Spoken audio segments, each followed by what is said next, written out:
नमस्कार मित्रों। हमेशा से ही देश में वीआईपी कल्चर आम जनता पर हावी रहा है। अभी लोकसभा का चुनाव हुआ ही है और अब 2027 में उत्तर प्रदेश विधानसभा का चुनाव की तैयारी भी हो रही है। चुनाव में क्या होता है, नेता मंत्री विधायक लोग आम जनता के पास जाते हैं और वोट मांगते हैं और विनती करते हैं, यहाँ तक कि वह अपने आप को आपका सहयोगी बताते हैं और वादे पे वादे करते हैं और अंततः वह जीत भी जाते हैं और उनको कुर्सियां भी मिल जाती है और सारा खेल यहाँ से शुरू होता है। तब तक तो वह गली गली रोड रोड आम लोगों से मिलते रहे, लेकिन मंत्री विधायक बनने के बाद सारा खेल अब यहाँ से शुरू होता है। वीआईपी कल्चर के चलते आम जनता को रोड पे रुकना पड़ता है और ट्रैफिक को बंद करना पड़ता है।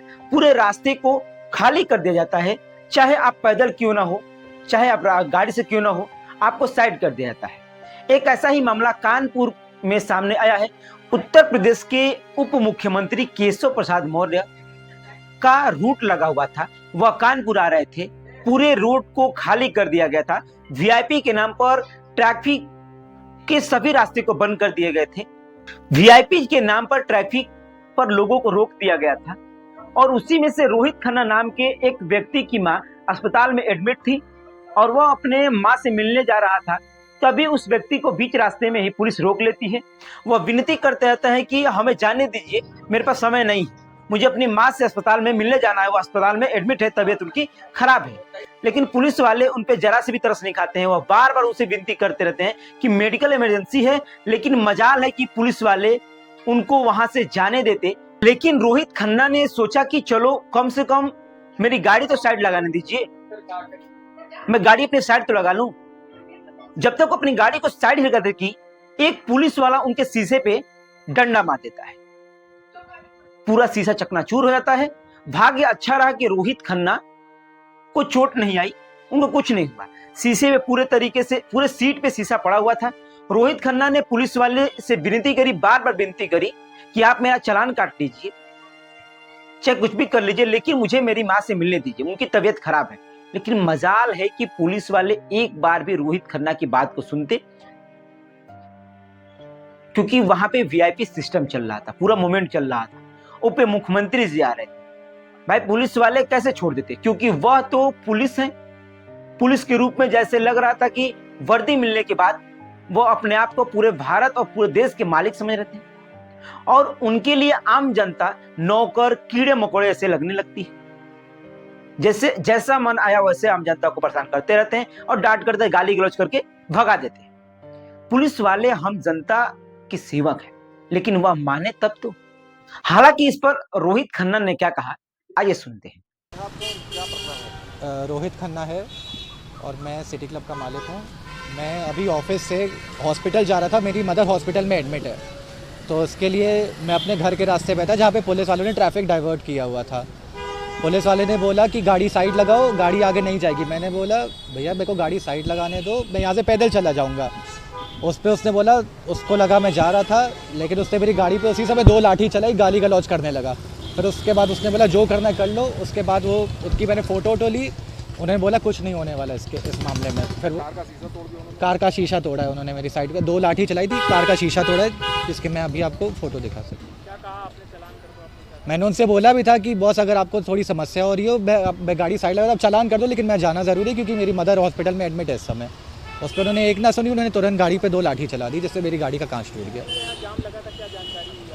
हमें जो बताया गया था कि कोई वीआईपी मूवमेंट चल रही है, आगे नहीं जाएगी। भैया हम लोग तो इसी सांसद जी के घर के बगल में रहते हैं। हम लोग के लिए आए दिन वीआईपी मूवमेंट डेली। अगर आप ट्रैफिक डाइवर्ट करके रखोगे तो आदमी को तो असुविधा होगी ना उस चीज़ को लेकर के। अच्छा, मैंने उनको बोला भी मैं गाड़ी साइड लगा रहा हूँ, आप चाहे तो चालान कर दो, लेकिन आप ऐसे आप किसी का नुकसान तो नहीं कर सकते ना वीआईपी मूवमेंट के नाम पे। क्या चाहते हैं आप? जो मेरा नुकसान हो उस नुकसान की भरपाई हो जाए, उसके लिए जो कदम उठाया जाएगा हम लोग उठाएंगे। सिपाही पे कार्रवाई की मांग भी होगी कि आज मेरे साथ हुआ है, कल किसी और आम आदमी के साथ ये अब आप खुद सोचिए कि किस तरह मानवता का हनन हो रहा है। भारत में सिर्फ वीआईपी सिस्टम लागू हो जाने के कारण आम जनता को कितनी तकलीफें उठानी पड़ रही है। कभी कभी ऐसा भी होता है कि वीआईपी सिस्टम लग जाने के कारण इमरजेंसी में एम्बुलेंस फंस जाती है। ऐसी खराब व्यवस्थाओं के चलते कितने मासूम की जान चली जाती है। तो ये वीआईपी सिस्टम आखिर कब तक चलता रहे? मतलब आप किसी तरह की व्यवस्थाएं नहीं दे रहे हैं और वीआईपी सिस्टम लगा करके पूरे रोड को ब्लॉक कर दे रहे हैं। लोगों को परेशानी हो रही है, आम जनता को परेशानी हो रही है। पुलिस वाले गाली गलौज कर रहे हैं, शीशा तोड़ रहे हैं।